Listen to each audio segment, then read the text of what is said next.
welcome to another episode of Living Room Wisdom, where your story is your glory. I am Patrina Wisdom, best-selling author, TEDx speaker, and founder of the Pure Abundance Retreat. And I get the incredible honor of interviewing just this amazing woman. This is Jennifer Horspool with Engage PR and Marketing. Welcome, welcome, welcome. Thank you. It's so good to have you here. We actually met at an event that I was speaking at and Jennifer was emceeing. And I was so captivated by your grace and your ability to communicate and connect with the audience. And so before we go deep into what it is that you do, because you've got all these gifts and talents and, you know, very poised, and we want to get into the nitty-gritty of who you are. Right. So if you could just share with our audience, who is Jennifer Horspool? Hi, everybody. Thank you. I'm Jennifer L. Horspool, middle initial, last name. Give me my L, you know. Take that off my last name, changes everything.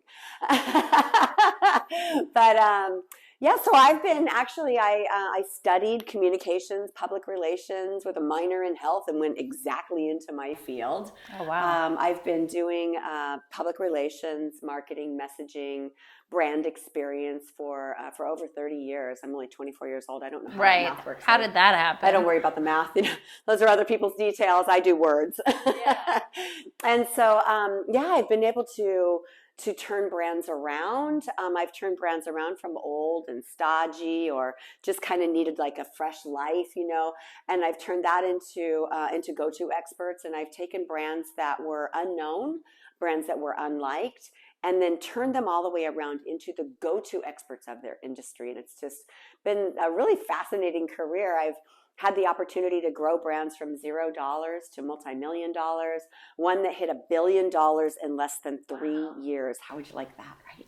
That's awesome. Yeah. So I've had really great success in business. Business has been really fun, and it's my go-to, right? It's my safety zone. So you ask, who is Jennifer? You know, my personal life, always, you know, not always the best, but my business life, usually pretty darn good, right? So everybody, like, you might flip one for the other. I guess that's what I got.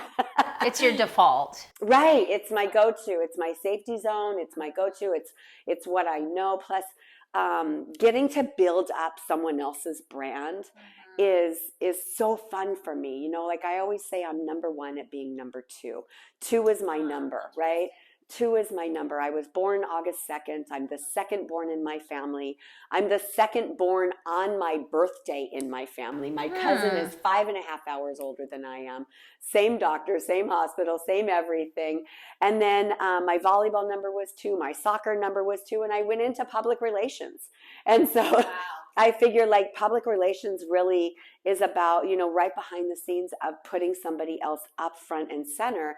And we do messaging so that we make sure that when that person is up front and center, that they're successful, that they get their message out right, that they feel good about the, you know, delivering their message, but in the way that they deliver it so that the audience is really receptive to it. And I just enjoy all of that. And so were you raised in a family that was very business oriented? Is that something? No, isn't that interesting? I wasn't, but I was raised in a family that was a go-get, like you do what needs to get done because that's what has to get done, right? So my parents got divorced when I was 7 years old, and my mom was a teacher. And back then, there weren't a lot of teaching jobs. It wasn't just like, we didn't have as many kids as we do now, you know? And so she took jobs like with a newspaper, for example. And so I started at 7 years old, knocking on doors, selling newspaper subscriptions. So I've actually been working and building brands since I was 7 years old because my first brand was my newspaper selling, right? I'm trying to get you to buy this newspaper over another newspaper so that I could earn my way to Magic Mountain and all the really great things, right? And so I was raised working with real hard work ethic, but not necessarily in a business. My mom was a teacher. My dad was an engineer. No one talked to us about business at all. I didn't know anything about business. I didn't even really quite understand that it was people that designed all these things. Like they were just in the world. Wow. And so what was your entry point then into PR? I know you went to school for it, Yeah. but then what was your, like, what even made you want to go to school for it? Right, like why pick PR, right? Yeah, of all things. I mean, it's not something you think about. No, it's not. I had never even heard of it. I didn't even know what it was actually, but it was very interesting because everybody, I was waiting tables, right? You know, in high school and college, and everybody that I met, like my personality is so big and bubbling. People would say, "Oh, you'd be so good in PR. Oh my gosh, you need to go in public relations." And I was like, what is this public relations thing that they're talking about? You know, I had never heard of that. And so, so I delved into it and I understood. And the main thing that I understood was, one, I get to either be the face of the company or train the face of the company on what to say. Pooh, I'm the only girl in a family of all boys. Natural. There you go. I'm already used to doing that, right? And then you're a storyteller, and I love stories. Yeah. And I've loved stories since I wrote The Little Bluebird by Jennifer Horspool when I was in first grade, 6 years old. And so storytelling and all of that was just a whole natural fit. And I thought, geez, I get the opportunity to be the one that's like building the brand for a company. We didn't call it brand back then. There was no brand word. That wasn't it. But it was more like I get to say, be the voice of the company and get to be that. And it just was appealing to me. So I delved in and I ended up doing my senior thesis on Georgia Fontieri when she owned the Rams. And so, a female in a power position and like all this stuff. And I just thought it was just so wonderful, Right. Very empowering, huh? It was. And it probably gave you, it was like representation that, hey, if she can do it, I can do it. Exactly. I can step into these spaces. A powerful woman in a power, and in a man's world, which was my world, right? So here she was, and she wasn't always liked for it. And I already kind of knew that too, because no one wanted to play Barbies like I did. Right. Yeah. And so then how did you pivot, or what was the moment or the defining moment where you pivoted from working for other people in PR to starting your company? Really good question, because I honestly never had intentions of becoming an entrepreneur. That was somebody else. You know what I mean? Like, I'm sure people watching, like, you've had that, like, no, that's other people, right? I was never even a thought. I started off in nonprofit, right? And so I was a do-gooder, and I was married, and I always figured I don't have to make money. He made all the money. You know what I mean? Yeah. Well, then, whoopsie, I got divorced. Right. Oh, I need money. and so I just climbed up and I just took a job and a job and a job, and I ended up in this situation where I had the opportunity to turn around a brand from unknown and unliked into the go-to experts of community oncology, saving lives. It was so impactful and so wonderful. Yeah. And once we turned the brand around in 2.25 years, and the company ended up selling for $2.2 billion. And then when I was working we had the merger. And as what happens in mergers and acquisitions is then there's multiple people doing the same role, right? Mm-hmm. So as my colleagues started leaving and going to other places, my phone is ringing. And they're like, Jennifer, can you do for us over here what you did for us over there? And I had a ready-made business. So it was like the goose that lays the golden egg, right? Like, why wouldn't So it was like easy peasy-ish. Right. It wasn't. You know what I mean? I thought it was because it was just plug and play. I had immediate clients. I had immediate everything, but I had no entrepreneurial skills. Right. So I say, I did everything wrong, so you don't have to. Yeah. So that foundation, you had to kind of go back and create the foundation. Right. I think a lot of entrepreneurs do that. It's kind of like the accidental entrepreneur, right? Where they stumble upon something. It's a brilliant way of putting it. And then have to go back and put those frameworks and foundations in place. Yes. And so now you're able to help other people do the same. Exactly. And so in your business, you are no longer doing PR in the traditional sense, to my understanding. No, we do. We do PR in the traditional sense and more. Okay. So I think that's what you're getting at. You expanded, yes. You expanded to what? Well, I mean, so everything starts with your message. Mm-hmm. So it's really super important to get your message clear first, right?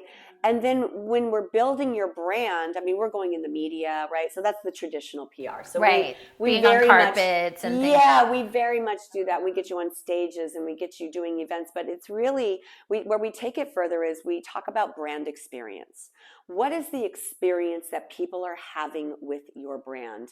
And is that the experience that you want them to walk away with? Right? So a brand really at its essence is emotions.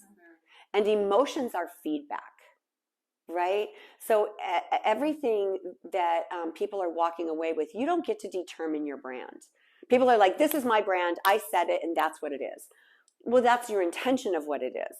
Now we have to test it and find out, is that really what your brand is? Because other people determine your brand. They decide what your brand is to them, right? Like you can say, I'm the greatest whatever in the world. And if other people are like, no, you're not. That's not your brand. Right. You know, your brand is the, no, it's you're how not. They're experiencing you, essentially. Exactly. And it goes all the way from their experience on your website to their experience when you talk, to their experience from your teams, you know, when they're doing customer service, to the experience of your products. How well are they working for them? And this is where it gets a little bit sticky, right? Because especially in like your area of expertise, there's like people get out of it what they put into it. Right. So then you're like, well, I don't want you tarnishing my brand, right? You know, my brand is set to be this. So what's happening with you one person, if you're not having the right experience? And so it's okay to say to someone, you know what, this might not be right for you right now, but I think I know who is or what might be. Exactly. Why don't we get you going in this area? And you're really just trying to go, whew, let's cut the ties. And, you know, I mean, kind of sometimes, right? Yeah, for some people, dodging the bullet. Whew, but really you're also trying to help them. Yes. Because not everybody can be for everyone, right?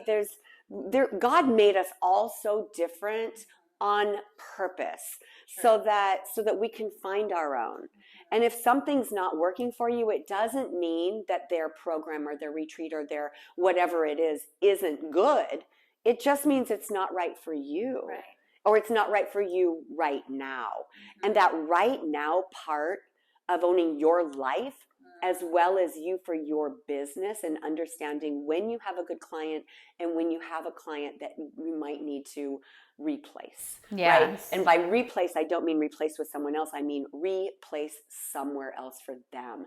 And if you can help guide them, you're still a sage to them. You're still a benefit to them, right? If you can get someone going in the right direction to where they need to go, you're their hero. Right. Like maybe your program wasn't working for them, but this other one is. And then they're grateful for it. They're grateful for the introduction. And so is the other person in the program. And it's all everybody winning together. I love it. And so you talked about your business being kind of your default. And it's like, hey, yes, that's rocking and rolling. I've got that. You mentioned that on the personal side, maybe not so much. So what has been your greatest challenge in life?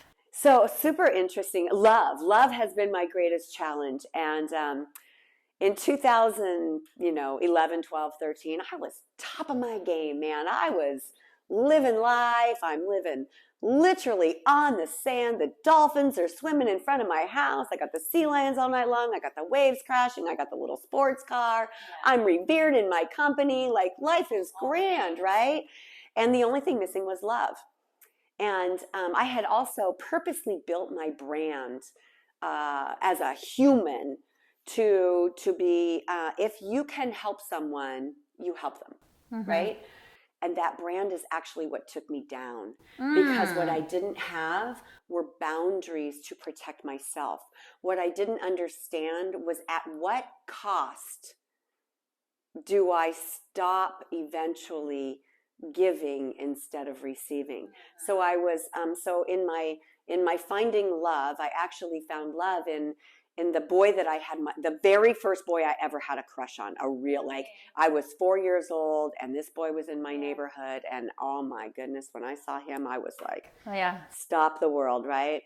So we started dating in 2013, and I used to be very angry with him because I thought he sold me a bill of goods, right? I didn't get the great guy that I thought that I did. And that's what took me down. And his self-value was at nil. And it was crazy because he was excellent at everything. He was, every single thing that he did top of the line. Even his penmanship was absolutely beautiful. My penmanship is atrocious. Like most people can't read what I write, sometimes even me. You know what I mean? Yeah. Like he excelled in everything. He was the best football coach. He was the best baseball coach. He was the best chef. He had the best penmanship. He threw the best parties. He did everything because he was so outwardly giving to everyone but me. I was the one who was allowed in behind the scenes. And he was happy when I was failing because then, see, we're failing together. See, you're not better than I am. You're not better than I am. See, we're both, not doing well. We're both, you know what I mean? It was like that. And I was like, I can't live down here in this gutter. I can't, like, you know what I mean? I had to eventually get out, which is eventually how I ended up in the speaker world, is climbing. I'm like, I got to get out of this hell. I can't live here forever, and it ended up that changed my life, right? It's where I got new messages and new people, and I learned new things, and I learned, really, that's where I learned that emotions are feedback. Emotions are feedback. So whatever emotion that someone else is causing in you, right? Like they did this to me, and I was very full of all of that. What I did and why I started climbing out is I had turned into what I considered to be the worst person I had ever been in my life, right? I was this kind, loving, nurturing, caring, giving person until I had no more left to give because I had no boundaries, and I was mad at him for it, and I hated him for it, and I was angry at him for it. His fault, his thing, right? And then I learned, oh, how many fingers are pointing back at me, actually all he really did was trigger the emotions that already lived inside of me. But I didn't know those emotions lived inside of me because, remember, I was top of my game. Right. I was happy. Everyone called me their sunshine friend. Like, I was the sunshine girl. I know you know Linda Sunshine West, right? Same thing as her name is Sunshine for the very same reason. I was the sunshine girl. And then suddenly I wasn't, and I was, I could show up in life, but inside I was boiling all the time because I knew I was being taken advantage of, and I was mad about it, and I didn't know how to get out of it. And so that it destroyed me, like really every single part of me, until I started doing a lot of the work, until I learned, and I was like, oh, actually, those are all mine. They were already mine, and all he did was trigger that hurt that was inside of me. But I was like, he gutted me sternum to belly, he this and he did that, and I was very blaming. And how'd you get out of it? Learning, because the more I learned, the more awakened I became. Right. And the more awakened I became, I learned the no shit you need to know. Like, I was like, oh my God, like I had no idea. And I'm like, you've got to be kidding me, and then, people in psychology, it's always about the trauma that happened to you as a child is the reason you have problems as an adult. And I was like, I didn't have any trauma as a child. I look at so many of the other people that I know who had real traumas as a child. People who had been molested as children, people who were in alcoholic families, people that were in abusive families, people that had physical abuse, psychological abuse, mental abuse. And, I came from a broken family, but I grew up in the 70s, like broken families were like candy cane. Right. You know what I mean? Like they were a dime a dozen, everybody. I remember I dated this boy when I was 15 and his parents were still married. And I thought, well, what's that's strange. I was like, that's the weirdest thing I've ever heard of. Like I was so backwards because I just didn't know what I didn't know. Right. And so when I started into the speaker world, and they said, it's not the trauma that happens to you as a child. It's just what happened and how did your brain record it? And I went, oh. And then they said, well, start start thinking about what are memories do you have? Because your memories are your feedback. So what memories do you have? What's the situation? What was going on? How do you feel about it? Who was there? What happened? And then what are those feelings telling you? What else? Delve in. And I'm telling you, I think God made mine so silly stupid that I can allow anybody else to feel theirs. Because mine is literally, my older brother and I were very best friends, and we had these two boys down the street, and we were a foursome, and we were all very, very, very best friends. And everybody knew I was a girl, but I was an equal. And then my brother and the older boy went to first grade, and they found out girls have cooties. And I went from being an equal to being a third-class citizen. And I was like, wait, what? You know, I was so excited for them to come home from first grade and tell me all about first grade. And I was going to tell them all about big kindergarten. It was a big deal, you know. And instead I was ousted.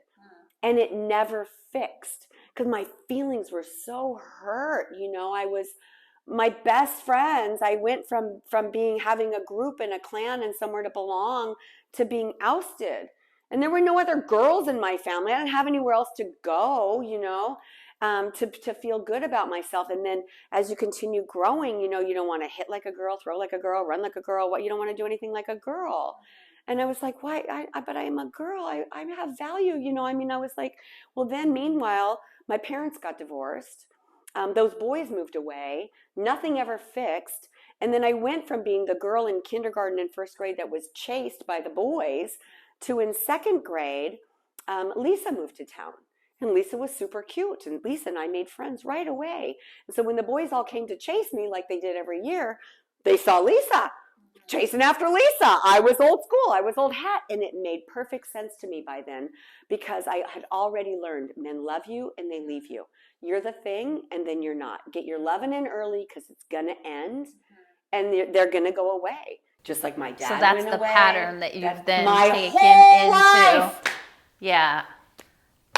And so if you future cast, because you've identified the pattern, you've identified the source, and I'm assuming you've done quite a bit of healing work around that. Yes. So if you future cast and you do call in that partner, because we all have that manifestation power, right? Once we decide and choose to access it. So what would that look like for you 5 years from now? What is a healthy relationship with the evolved, healed, grounded Jennifer look like? Thank you for asking that question. It's based on a really great friendship. It's based on a really great friendship where we build each other up and to encourage to live your dreams, to take those dreams out from inside where you buried them. I mean, I also grew up of, you know, stop daydreaming, right? Stop, you know, come back to this world. We have work to get done. You don't like, you know what I mean? And it was just the hard work, right? I had that work mentality. And if you're dreaming, you're not working. And so I had to learn how to dream as an adult. What are my dreams, right? You know, I know like before the camera started rolling, we were talking about certain things like, you know, what happens when people tell you things and you don't know not to absorb them, right? And so, you know, here my dad thought it was the greatest thing in the world that his daughter was really good in math. But he didn't convey that to me. What he conveyed to me was, what? Girls aren't supposed to be good in math, because he thought he was being funny. And I didn't know that was a funny thing. I just thought, oh, girls aren't supposed to be good in, well, poof, then I guess I don't have to be good in math. Done deal, you know. Well, my dream was to be an astronaut. And so then when he said, well, Jennifer, astronauts have to do a lot of math. And I was like, oh. You know, and but I'm good at math. I just listened to him, you know, like, oh, I guess then that's not an avenue for me. I guess I guess I'm supposed to be a ballet dancer then, you know, and I wasn't very good. Well, you've taken all of the adversity, you've taken the lessons, and you've kind of funneled that into a strategy for being successful in career. Right. So what would it look like to take some of those strategies into your personal life. Yes. Is that something that you're intending? Is Absolutely. that something you're calling It's in? already in process. It's already in process. Yeah. Life is good. You know, I'm in a really good place and getting better every day. You know, I am. I love it. Knowing you is one of them. I mean, you bring just such beautiful, vibrant energy. The messages that you get across, you know, those are messages that I bring to other people, because really in building brands, you're dealing a lot with the psychology of where is your brand right now and why is it there, right? So if you're just starting out, you get to create your brand. But a lot of people are in business, you know, and they don't know where their brand went or what their brand is or how they got off track of their brand or their brand's bits and pieces. And, you know, a lot of people like, everybody is my audience. Well, everybody isn't your audience, right? You know, because when everybody is your audience, no one knows to listen in. And so a lot of the things that I've learned over the years since I've been doing all this work, and I really started doing the work in 2005, I became a certified life and business coach in 2007 is when I graduated or something like that. And I really from International Coaching Federation. So I've been I applied those to work. I applied all those learnings to how I was coaching these C-suite executives on how we're going to turn the brand around, because you're dealing with their fear, right? But I didn't know that to name it their fear. I just knew to name it their off-brand or on-brand, you know, and then I've grown since then. And now, since 2017, really being in this industry and manifesting everything that you do want. But in manifesting what you do want, there's God's plan. And so if things aren't moving as fast for you as you think they should, understand that you're in a divine plan, whether you call it God or Allah or universe or spirit or whatever you want to call it. It doesn't matter what you want to call it. Like, all religion at the elevated level is going to the same thing. Almost everybody's beliefs at the elevated level are pretty close to the same thing, except for people who just go, it's a black box and you're just done. Like, that makes no sense, because energy is forever going. So it's the only one that I do argue against people, where I'm like, I will challenge you on that black box of nothing happens, of nothingness, because there's no such thing. Like, everything just changes form. Everything just changes form. And so I was very frustrated when I knew all these manifestations, and I'm like, how come he's not changing? How come I can't get him up off the couch to do what I need him to do? You know what I mean? Like, how come I can't turn him around? And what I can want for someone else till I'm, you know, red in the face, and it's not going to change them at all. Right. I can't want it enough for you. No. And that's probably one of the biggest things that I've taken out of all of this is, you have to want it and then believe that you can have it. And that belief part is the hardest part for everyone. And that belief part was what kept my ex-fiance stuck in that very, very, very bad place. And it's what took me down, because I had internal beliefs that I wasn't good enough either, or that I, you know, so I thought I was top of my game. I was, but I wasn't stable. I wasn't as stable as I thought I was, or he would never have been able to pull me down.